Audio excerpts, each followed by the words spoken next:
वो उसके भी नोट्स देने हैं, बट उससे पहले मैं इसके एमसीक्यूज करवाने हैं तुम्हें, कुछ ग्राफ की अच्छे से प्रैक्टिस करवानी है। मेंस्ट्रुअल फेज कितने दिन के लिए रहा? 3 to 5 days. 9 से 12 दिन के लिए कौन रहा? Follicular phase. लास्ट के 12-14 दिन के लिए कौन रहा? Luteal phase. जब ग्राफियन फॉलिकल रप्चर होती है under the influence of LH, उस प्रोसेस को क्या कहा आपने? Ovulation. अगर आपने ये लिख लिया हो तो मैं नेक्स्ट पेज पे जाना चाहती हूँ। Excuse me, ma'am. Ma'am. जी बेटा, please come up with your doubts. एक बार हार्मोनल अकाउंट आप दोबारा से करवा सकते हो प्लीज? बिल्कुल करा सकती हूँ जी, 2 बार करा सकती हूँ, बस आपका तैयार हो जाना चाहिए। आगे बढ़ो। मैम उसमें डाउट था। कोई ना बच्चे, मैम किसी को भी हार्मोनल अकाउंट में या किसी चीज में कोई प्रॉब्लम हो तो मुझे बता दे। जी बेटा। मैम कॉर्पस एल्बिकस भी मैम लूटियल फेज में। कॉर्पस एल्बिकस में एंड में बन जाएगा बेटा। कॉर्पस ल्यूटियम 10 दिन तक रहनी है, तब तक आपका ये फेज चल रहा है, उसके बाद साथ ही साथ वो शुरू हो जाएगा मेंस्ट्रुअल फेज।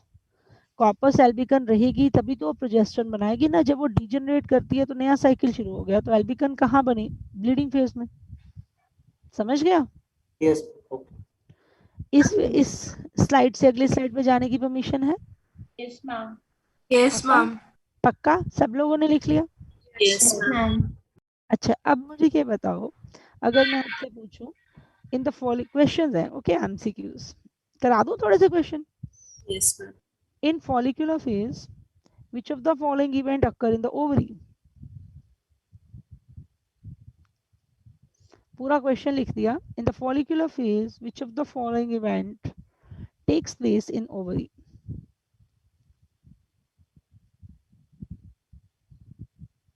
आंसर, पहला point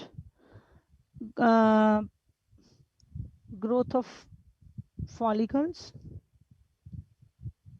number 2 cervical mucus is thin,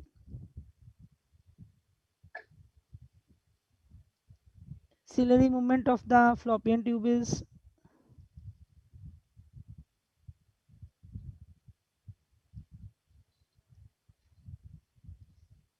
slow, is fast, all of these. What is the answer? First ma'am. First ma'am, first वाला मैम ओवरी में first ma'am. Option. Growth of follicle ovary में बोला है। First option. पुत्र मैंने ना यही सिखाना था, तुम देखते ही नहीं। तुम ज्यादातर बच्चे इस क्वेश्चन का आंसर ऑल ऑफ दिस करते हैं, यहाँ ओवरी लिख दिया तो मैं फ्लोपियन ट्यूबर म्यूकस का जिक्र क्यों करूंगी? ऑफ कोर्स मुझे पता है यहाँ दी हुई सारी ऑप्शन फॉलिकुलर फेज के लिए ठीक है। Which of the following event takes place in the follicular phase, तो ऑल ऑफ दिस होता, बट प्रिसाइजली ओवरी लिखा तो आंसर क्या होगा? Growth of growth of follicle. इसमें आंसर ऑल ऑफ दिस तब आना चाहिए जब क्या लिखा हो? Which of the following events takes place in follicle. Follicular phase. इसमें पूछा जाए which of the following events occur in uterus, तो आंसर क्या होता? Second option. Second option. चलो ये दे सकते हो आप, या लिखा हो कि endometrium becomes reparative. Which of the following is applicable to cervix, या तो आप कह सकते हो cervical mucus is thin. Which of the following happens in the fallopian tubes in the follicular phase. Third option. Ciliary आपने ये देखना है कि क्या उन्होंने किसी एक पर्टिकुलर चीज में पूछा है तो उसके लिए आंसर कीजिए, otherwise answer all of this होगा। ये this type of the question can come for any phase.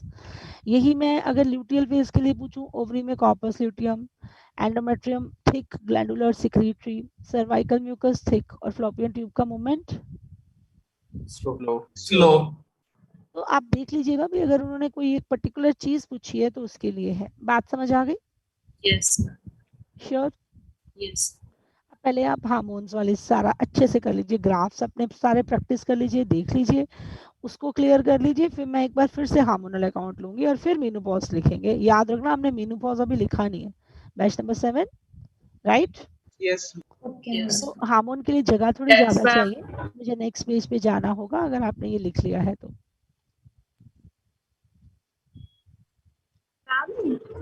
वैसे हमारी बॉडी में इतना पर्टिकुलर कैसे कि 10 दिन के बाद ही रिलीज करना है, 12 दिन के बाद ये कुछ होगा? बेटे आपकी बॉडी तो बहुत ऑर्गेनाइज्ड है ना बेटा। एलएच का जो पीक के बाद उसने अपने आप ही, अगर प्रेगनेंसी नहीं होती, एलएच ने तो खत्म हो ही जाना है। इवन प्रेगनेंसी भी होती है ना, मान लीजिए, तो भी LH तो कम हो ही जाता है। वो तो प्रेगनेंसी के टाइम एक और हार्मोन आ जाता है जो LH तो कम हो गया बट उसकी तरह काम करता है, और वो उसको एंडोमेट्रियम को गिरने नहीं देता। समझ गई? तो ये रूल है ना बॉडी का। बॉडी में तभी तो कहते हैं फीमेल्स में साइक्लिक हार्मोनल चेंजेस होते हैं। अगर ये ऐसे बंद ना हो, किसी पर्टिकुलर डे पे कम ना हो जाए, तो फिर हार्मोनल चेंजेस हो ही नहीं पाएंगे। अब आप मैम मुझे जैसे 12-13 साल की उम्र में गोनाडोट्रोपिन एकदम बढ़ जाता है, बॉडी को कैसे मतलब पर्टिकुलर कैसे होता है कि इसको 12 साल हो गया, गोनाडोट्रोपिन बनाना शुरू कर दो? GnRH कैसे बढ़ेगा बेटा? वो चेंजेस आने शुरू हो जाते हैं ना। जैसे आपकी बॉडी, जब आप सोते हो तो आपकी बॉडी में मेलेटोनिन आता है, जब आप उठते हो तो वो कम हो जाता है। There are so many hormones वो बॉडी के, जैसे जैसे जैसे बच्चा ग्रो करेगा उसका सिस्टम ग्रो करेगा और उस टाइम पे उसको GnRH उसकी उस ग्रोथ को स्टिमुलेट करता है। तो जितने भी इंटरनल चेंजेस होते हैं वही इनके लिए स्टिमुलस है। समझ गए ना आप? कॉर्पस ल्यूटियम है, कॉर्पस ल्यूटियम 10-12 दिन बाद अपने आप डिजेनरेट हो जाएगी। ऐसे तो देख नेचर में हर ऑर्गेनिज्म की लाइफ भी होती है ना। यस यस और मैम। नो? भी इतने सालों के बाद, कुछ साल बाद उसकी डेथ हो जानी है, बाल सफेद होने हैं, रिंकल्स आनी है, बड़ा होना है, बुजुर्ग होना है, होता है ना, सारे चेंजेस आते ही है ना, senescence yes changes, ma'am. Death. तो बॉडी के अंदर बहुत ऑर्गेनाइज सिस्टम, कोई भी आर्टिफिशियल मैनमेड सिस्टम उसको कंप्लीट नहीं कर सकता। हार्मोनल चेंजेस तो इतने इंपॉर्टेंट है ना। और आप देखो, आपको बताती हूँ, अगर किसी को जैसे पीरियड्स आए हुए हों, जैसे मेंस्ट्रुअल फ्लो चल रहा हो, उस टाइम पे वो कोई भी मेडिसिन खा ले, मैं सिर्फ नॉर्मल कह रही हूँ, not a pregnant female, non pregnant, तो ये साइकिल हल्का सा डिस्टर्ब हो जाएगा। कितना होगा ये उस पर्सन के बाकी बॉडी सिस्टम पे डिपेंड करता है। दैट्स व्हाई पीपल से avoid taking any medicine when you are in the menstrual phase even. तो कई बार एंडोमेट्रियम पूरा क्लीन नहीं होता and which is not healthy for the system. समझते हो? तो एक एक चीज के ऊपर जो है इनका असर पड़ता है। So these hormones are very specific. तभी तो आपके मम्मा पापा हमें थोड़ी चिल्लाते हैं कि टाइम पे सोया करो, टाइम पे उठा करो, क्योंकि हार्मोनल इम्बैलेंस बहुत सेंसिटिव, और एक बार हार्मोन खराब हो जाए उसके बाद उनको सेट करना और भी मुश्किल। समझ रहे हो? अच्छा ये देखो जरा इधर, मैं ग्राफ बनाती हूँ, तुम पहचानना। ये मैं आपको 2 ग्राफ बना के दूंगी, आपने मुझे बताना है कौन सा ग्राफ कौन सा, ए कौन सा है और बी कौन सा। A में ALH है और LH B FH साइकिल का ऐसा कौन सा फेज है वहाँ LH is less menstrual phase just before ovulation आपको दोनों का पीक मिलता है। किस किस का पीक मिला? एस्ट्रोजन। अच्छा ये वाला हार्मोन बताओ जिसका पीक मुझे मिला है डे 14। एस्ट्रोजन है मैम। ये वाला हार्मोन बताओ जिसका पीक मुझे प्रोजेस्टेरॉन। कोई डाउट इसमें? no हार्मोन्स में कोई भी हार्मोन आइडेंटिफिकेशन आएगी कर लोगे। और ये ना सोचना भी एक उन्होंने LH लिखा है तो दूसरा उनका ड्यूटी है FSH लिखे। मान लीजिए वो B प्राइम पूछते हैं आपसे, तो A और B प्राइम दोनों ही कौन है? LH उसी तरह से C और D दोनों ही कौन है? एस्ट्रोजन। कौन सा है? तो बच्चे क्या सोचते हैं, मैंने बताया था तुम्हारे क्लास में ये क्वेश्चन, बच्चे LH है तो दूसरा ऑटोमेटिकली अज्यूम कर लेते हैं कि वो FSH है। अरे थोड़ा सा तो प्रेजेंस ऑफ माइंड लगाना ही है ना। यस और नो? अच्छा अब लो हार्मोनल अकाउंट। एक काम करती हूँ, मैं तुम्हें सारे हार्मोन्स के क्वेश्चंस एक जगह दे दूँ, तुम्हें बहुत अच्छा लगेगा। Yes ma'am. हार्मोनल MCQs दे देती हूँ, MCQs ऑन हार्मोन्स।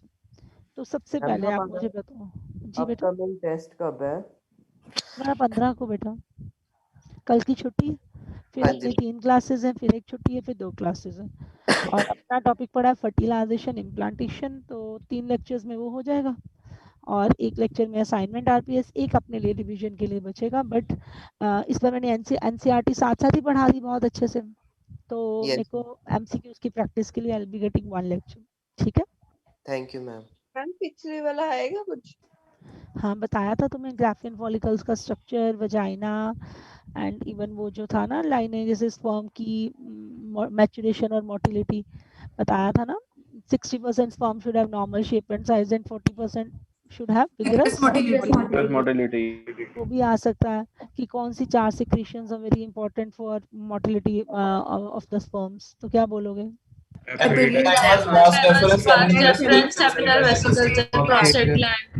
ये चीजें आ सकती हैं। पूरी फॉलिकल्स का स्ट्रक्चर इसी बार आना है। ठीक है? अच्छा, हार्मोनल सारे एमसीक्यूज दे देती हूँ इकट्ठे, तो आपका इसमें कुछ भी नहीं बचेगा। Starting from very beginning of the chapter. देखो, at puberty there is significant increase, तुम साथ साथ आंसर कर सकते हो और लिख भी सकते हो। gonadotropin releasing किसी बच्चे का वीक होगा तो उसका कवर हो जाएगा। There is significant rise in GnRH.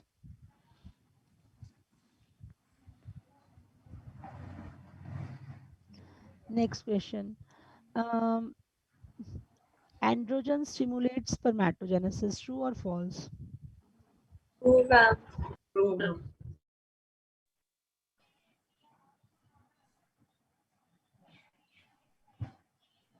Sertoli cells are stimulated by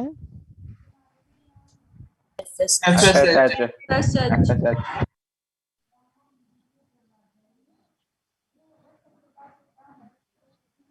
and they secrete Inhibin. Factors for spermiogenesis. Spermiogenesis. For spermiogenesis. पहचान गए तो मैं क्या चाहती हूँ यहाँ लिखना, स्पर्मियोजेनेसिस। मेल्स में तो ये 4 लाइनें हैं। LH और ICSH stimulate, Leydig cell. Leydig cell. ये 4 लाइनें हैं मेल्स के लिए। इससे ज्यादा कोई हार्मोन्स का अकाउंट नहीं है, और मेरे ख्याल तुम्हें मालूम है। फीमेल्स के लिए आपको पता है। अच्छा, पहले बताओ, FSH and LH are produce by Adenohypophysis. Hypophysis. And they are called, Gonadotropin. God bless you बेटा, very good, they are called gonadotropins. बहुत अच्छे बेटे हो आप। अब आप मुझे बताओ, FSH stimulate the growth of follicles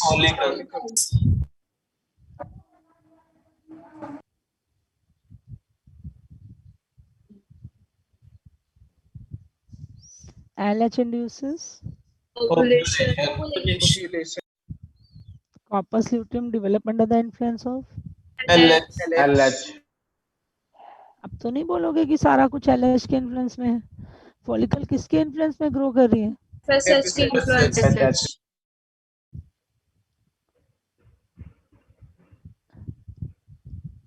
corpus luteum develop under the influence of LH। तुम लिख लोगे तो हम आगे जाएंगे।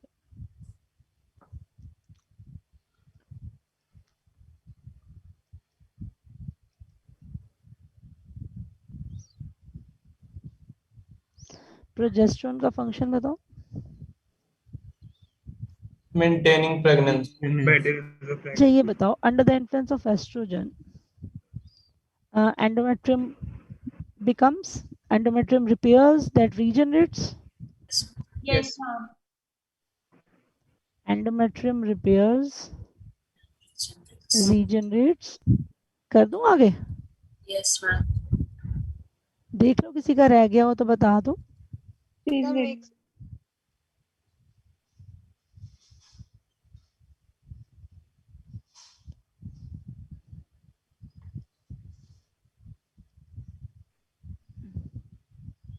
हाँ जी पुत्र,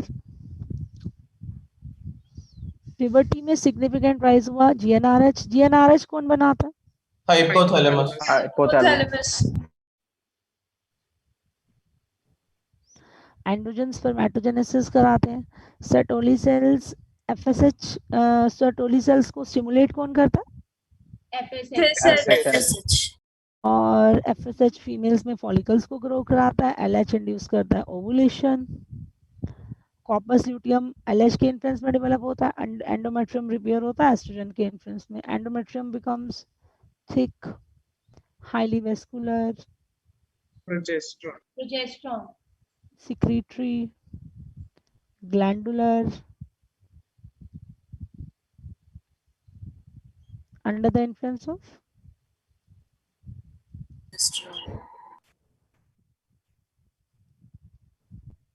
which hormone maintains pregnancy? Progesterone. Which is a thermogenic hormone? Progesterone. कुछ नया नहीं है, बट इकट्ठा कर दिया सारा। और तुम्हें पता है, अगर मैं पूछूं थिन सर्वाइकल म्यूकस, बार बार आ रहा है, Estrogen. Slow movement of cilia of the fallopian tube, Progesterone. false ciliary movement, fast ciliary movement, Estrogen.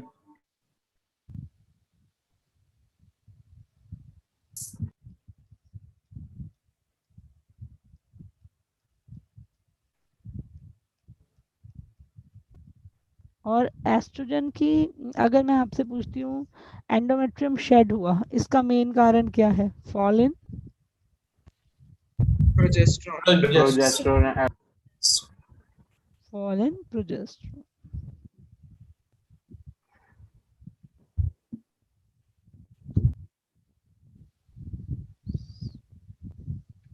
लो जी, अब ये बताओ, इस अब हार्मोनल अकाउंट में किसी भी बच्चे को कोई डाउट है?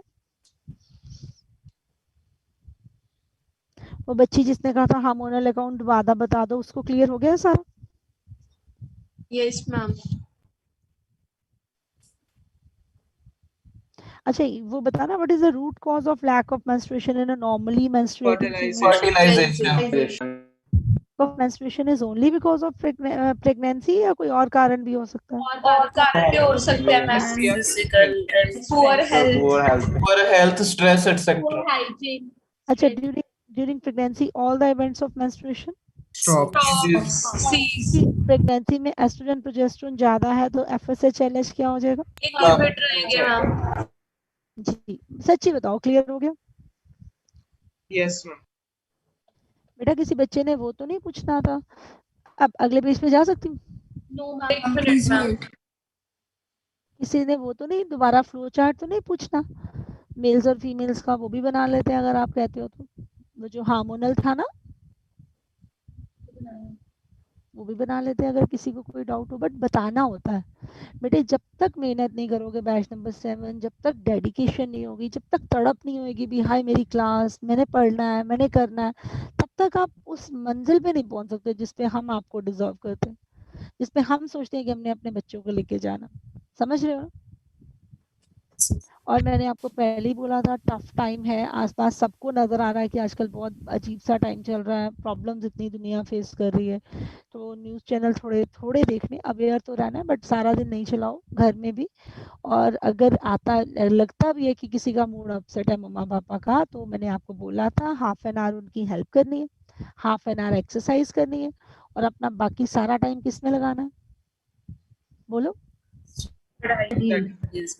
और नेगेटिव नहीं भी, हाय क्या हो गया, हम अंदर बैठे, हमें क्या हो रहा है, ऐसी थॉट्स नहीं। हो रहा है तो हो रहा है, सबके साथ ही है ना, सारी दुनिया के साथ ही है, अकेले हम तो है नहीं। तो जब जिस सिचुएशन में कोई हो, उसमें उसी सिचुएशन में अपना क्या देना चाहिए, बताओ मुझे? बेस्ट। आगे बढ़ सकती हूँ? मैम एक बार लास्ट स्लाइड दिखा दो। बेटे ये हो गया, ये किसी का यस रह मैम। ये लो जी, ये लास्ट भी आ गई। Excuse me ma'am. हाँ जी बेटा। मैम जो सर्वाइकल म्यूकस थिक हो जाती है और सीलियरी मूवमेंट स्लो हो जाती है, वो तो और स्पर्म एंडोमेट्रियम, अंदर एंटर नहीं ना करते? मैम वो एंडोमेट्रियम तक थिक होने से ही हो जाती है या इम्प्लांटेशन के बाद होती है? साइमल्टेनियस होती है ना बेटा, जैसे जैसे इम्प्लांटेशन होती जाएगी वो सर्वाइकल म्यूकस बहुत थिक हो, मतलब जैसे जैसे फीटस ग्रो करता रहेगा वो बहुत थिक हो जाता है, बल्कि एक म्यूकस का प्लग बन जाता है सर्विक्स में। ये सारी अडेप्टेशंस हैं कि फीटस तक कोई भी बाहर से वजाइना की तरफ से कोई चीज़ फिर एंटर ना करे। तो जैसे शुरू में है वो थिक होनी शुरू होगी, इवन स्पर्म की एंट्री भी उसके बाद रिस्ट्रिक्टेड हो जाती है, और उसके मैम बाद जैसे हाँ मतलब जैसे जैसे एंडोमेट्रियम थिक होता जाएगा, अगर अभी बाकी इम्प्लांटेशन चीजें नहीं भी हुई तो भी थिक होती जाएगी? तो भी ठीक होती जाएगी, पर वो सिर्फ 10 दिन है, 10 दिन में जितनी भी ठीक हो सकी। फिर जब फीमेल प्रेग्नेंट होती है तो एंडोमेट्रियम, आपने देखा था यूट्रस ही अपने साइज का 500 गुना बढ़ जाता है, तो एंडोमेट्रियम भी बहुत ठीक हो जाएगी, एंड म्यूकस भी बहुत ठीक हो जाएगी, सिलेरी मूवमेंट और स्लो हो जाएगा। ये सब प्रोजेस्टेरोन, क्योंकि प्रेगनेंसी में, पूरी प्रेगनेंसी में प्रोजेस्टेरोन बहुत हाई होता है। समझ गए? Okay ma'am. Yes ma'am. और कुछ? अगर तुम ये भी देखना चाहते हो हार्मोनल अकाउंट, ये किसी ने देखनी थी, ये हो गई बेटा स्लाइड? Yes, ma'am. कोई स्लाइड तो नहीं देखनी ना आपने? आगे चले। ये तुम्हें हार्मोनल अकाउंट दोनों बताए थे मैंने, जरा देखो। जीएनआरएच किसने बनाया? Hypothalamus. पिट्यूटरी ने इसके बदले में क्या बनाया? FSH and LH. ये ओवरी के पास गए तो ओवरी ने इसके बदले में क्या बनाया? एस्ट्रोजन। इनके रोल पता है, इन्होंने किस पे काम किया? यूट्रस अगर ये एस्ट्रोजन प्रोजेस्टेरोन बढ़े हुए हैं तो ये पीछे कैसा फीडबैक देंगे? Negative. ये कम हुए हुए हैं तो ये पीछे कैसा फीडबैक देंगे? Positive. और आपको मालूम है कि एस्ट्रोजन प्रोजेस्टेरोन का डायरेक्ट ज्यादा इफेक्ट हाइपोथैलेमस पे नहीं FSH and LH. उस पे होता है, बट थोड़ा। अगर आप मेल्स का देखेंगे तो वहाँ जीएनआरएच ने क्या रिलीज किए? 2 hormone, FSH and LH. FSH गया सेटोलिन सेल ने एक बनाया इनहिबिट, एंड्रोजन एलएच ने क्या बनाया?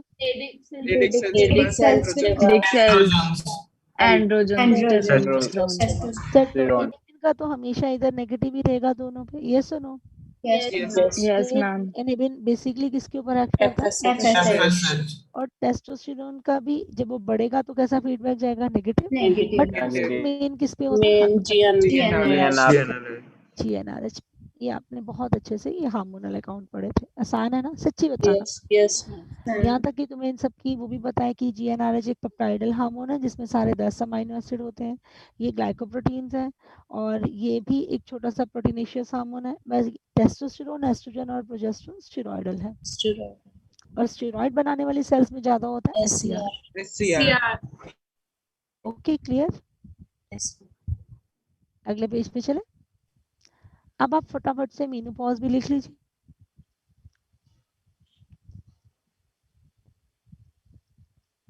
मेनोपॉज नोट करें। मुझे ये बताओ, menopause is the stoppage of menstrual cycle around 50 years of the age. मानते हो ये बात? Yes, ma'am.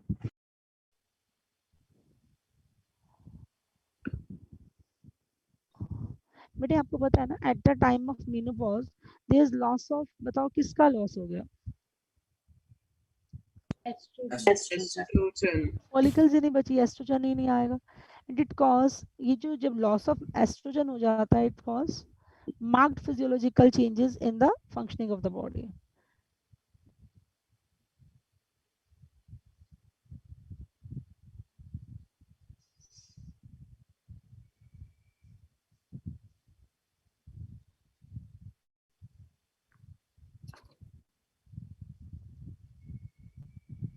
अब इसमें क्या क्या आता है मेनोपॉज में? जैसे for example irritability,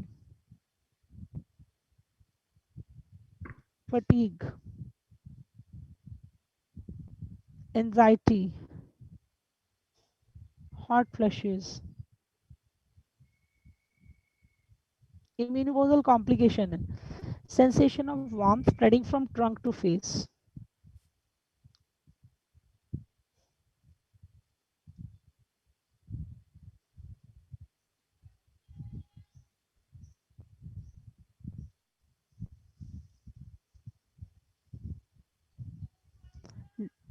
temporary depression,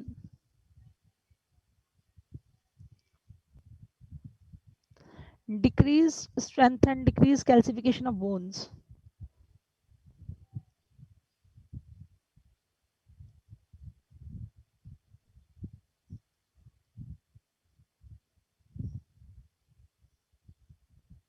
बताओ ये समझ आया? Hello, yes ma'am. मेनोपॉज में फीमेल की बॉडी में फॉलिकल्स नहीं बची, तो एस्ट्रोजन कम हो गया। जब एस्ट्रोजन कम हुआ तो बताओ क्या होगा? आपके पास मेनोपॉजल कॉम्प्लिकेशंस के साथ आएगी। उसे इरिटेट ज्यादा रहती होगी, उसे फटीग रहता होगा, टेंशन रहती होगी। तुम्हें कभी हॉट फ्लशेस हुई? पता नहीं कब हुई होंगी, मैं बताती हूँ। तुमने कभी कोई परफॉर्मेंस पहली बार दिया, वैसा कुछ याद है? स्टेज पे जाना है तो तुम्हारा एक बार कानों से लगता है वो निकल रहा हो या सेक कुछ, सा निकलने लगता हाँ सेक सा निकलने लग जाता है, तुम्हें कोई वाइवा तुमने देने जाना है, एट टाइम तुम वरीड हो तो तुम्हें ऐसा लगता है तुम्हारे ना आग से निकल रही है एकदम फेस में से। Yes yes ma'am. तो अब वो तो चलो एट टाइम आपने परफॉर्म करना है तो आपको लगेगा, बट सपोज करो आपको बैठे बैठे ये सब होने लगे तो वो तो गलत है ना। उन्हें हॉट फ्लशेस कहते हैं।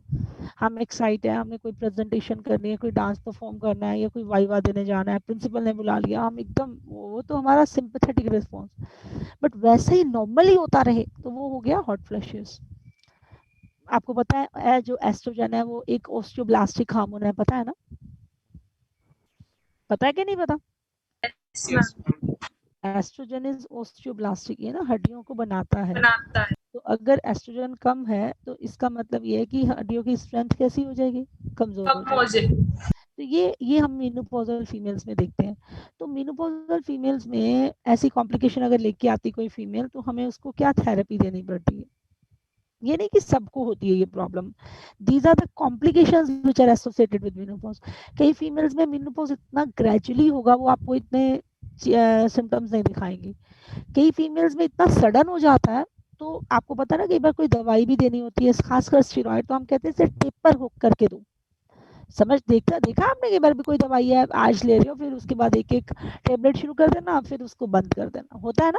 यस मैम, धीरे धीरे देते तो हैं। अब बॉडी में भी अगर बड़े ग्रेजुअली हुआ तो कोई कॉम्प्लिकेशन नहीं आई, बट अगर एकदम सडन मेनोपॉज हो गया तो female can show these complication. इसकी थेरेपी में हमें पेशेंट को क्या देना पड़ता है? एस्ट्रोजन एंड प्रोजेस्टेरोन, जो आपके कॉन्ट्रासेप्टिव पिल्स की भी कंपोजिशन है। इवन अगर आप साइकिल्स की भी किसी के हमने सेट करने हैं, किसी के डिस्टर्ब साइकिल है सेट करने हैं, तो मैं बस एक ही रामबाण है, बताओ क्या देंगे हम पेशेंट को? और एस्ट्रोजन एंड प्रोजेस्टेरोन के टैबलेट। यही कॉन्ट्रासेप्टिव पिल्स में होता है, यही मेनोपॉजल कॉम्प्लिकेशन को सॉल्व करने के लिए होता है, और यही साइकिल्स को सेट करने के लिए होता है। तो यही थेरेपी हम देंगे। इफ फीमेल में ऑलरेडी हिस्टेक्टोमी हुई है then only estrogen is given.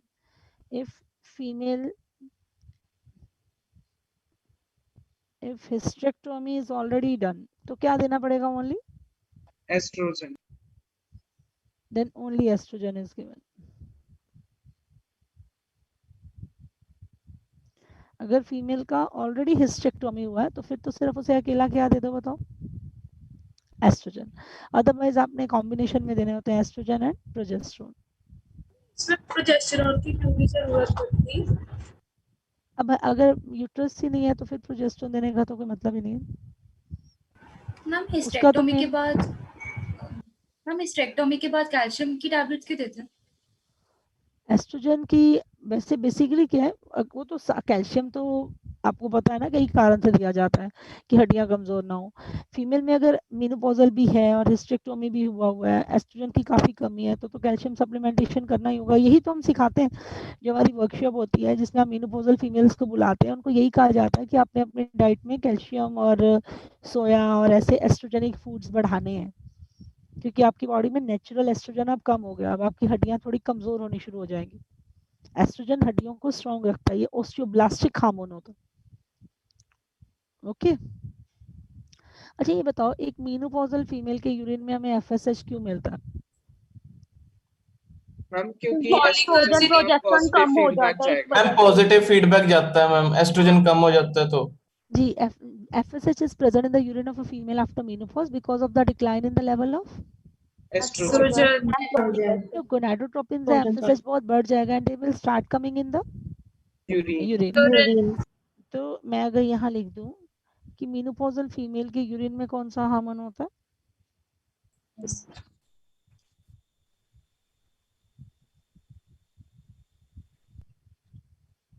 बताओगे क्यों?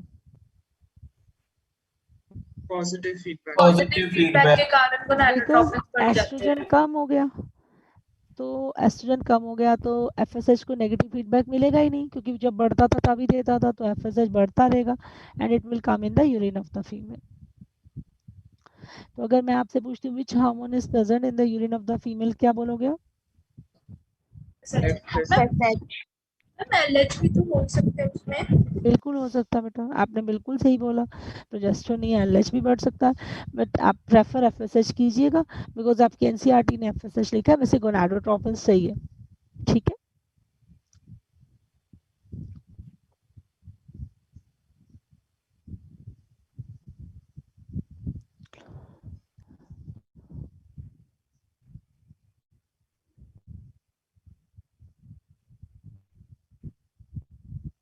बताओ जी, कोई डाउट हो यहाँ तक? मेनोपॉजल फीमेल में ना ओवरी भी श्रिंक कर जाती है, मतलब मेनोपॉज होता है भी, अब इसमें साइकिल रुक गया, ओवरी क्या कर जाएगी बताओ? श्रिंक, वजाइना भी थोड़ा श्रिंक कर जाएगा, female is no more reproductive, cycles रुक गए। और कई बार फीमेल आपके पास ऐसे कॉम्प्लिकेशंस लेके आती है जिसका इलाज आपको पता है क्या है? Hormone therapy. कि आप थोड़े थोड़े हार्मोन ग्रेजुअली देते हो और फिर वो जब वो सेटल हो जाती है उसकी बॉडी, तो फिर आप विड्रॉ कर लेते हो।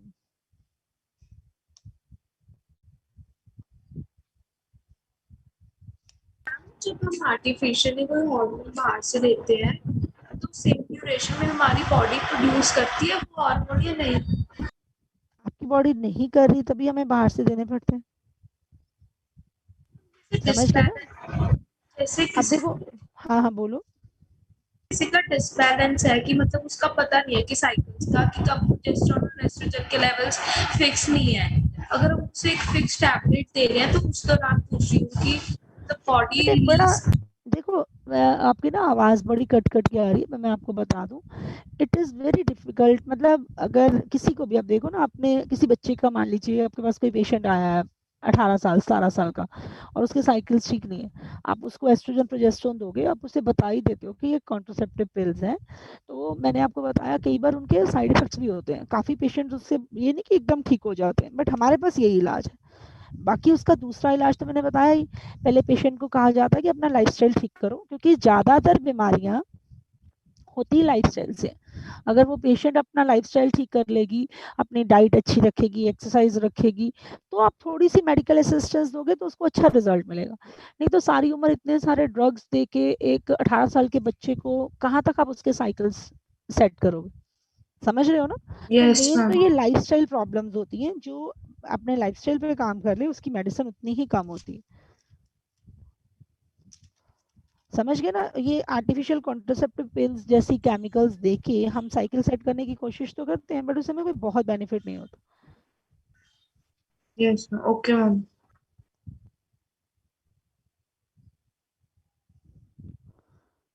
अच्छा, अब आप मुझे बताओ जरा, टोटल सिक्रीशन कितनी बाहर आती है? 100 ml। 50 to 100। 50 to 100 ml। अच्छा, फिर आप मुझे बताओ ऐसा कौन सा फेज है यहाँ LH less than menstrual phase. Menstrual phase. Menstrual phase। Immediate cause of bleeding क्या है? LH का डिक्लाइन होना या प्रोजेस्टेरोन का कम होना? प्रोजेस्टेरोन। प्रोजेस्टेरोन का कम होना। एंडोमेट्रियम रिपेरेटिव किसके इन्फ्लुएंस में होती है? एस्ट्रोजन। अच्छा, डे 14 पे आपको 3 हार्मोन का पीक मिला, बताओ कौन कौन सा? FSH, LH, estrogen. एस्ट्रोजन। अच्छा जी, ओके। फिर आपको वो मैंने कैलकुलेट बता दिया था वो क्वेश्चन भी, अगर मैंने आपको 2 डेट्स दी हुई हैं, आपने एक्सपेक्टेड डेट ऑफ ओवुलेशन निकालना है, यस मैम। कैसे निकालोगे? लास्ट में से 14 दिन माइनस कर देंगे। 14 माइनस कर। What is the composition of contraceptive pills? Estrogen and progesterone. Progesterone. जी बेटा, अगर कोई पूछे मेल्स की कॉन्ट्रासेप्टिव पिल्स हमने देनी है, उसमें क्या हो सकता है? टेस्टोस्टेरोन होगा। इवन मैंने आपको बोला, कई बार कोई पेशेंट आपके पास आएगी, वो कहेगी जी मेरी बहुत इंपॉर्टेंट असाइनमेंट है, बट इस टाइम मेरे साइकिल्स ड्यू हैं and I want to defer the cycle. Defer मतलब I want to postpone the cycle. तो बताओ उसको आप क्या दोगे? For the postponement of the menstrual cycle आप उसे क्या दोगे? Estrogen and progesterone. समझ गए ना? इवन अब आपको वो भी एमसीक्यूज लिखवा देती हूँ।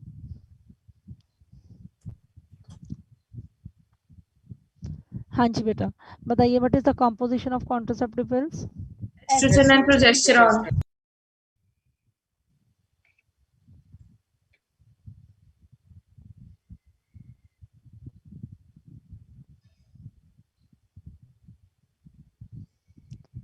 पोस्टपोनमेंट ऑफ साइकिल के लिए क्या दिया जाता है? एस्ट्रोजन।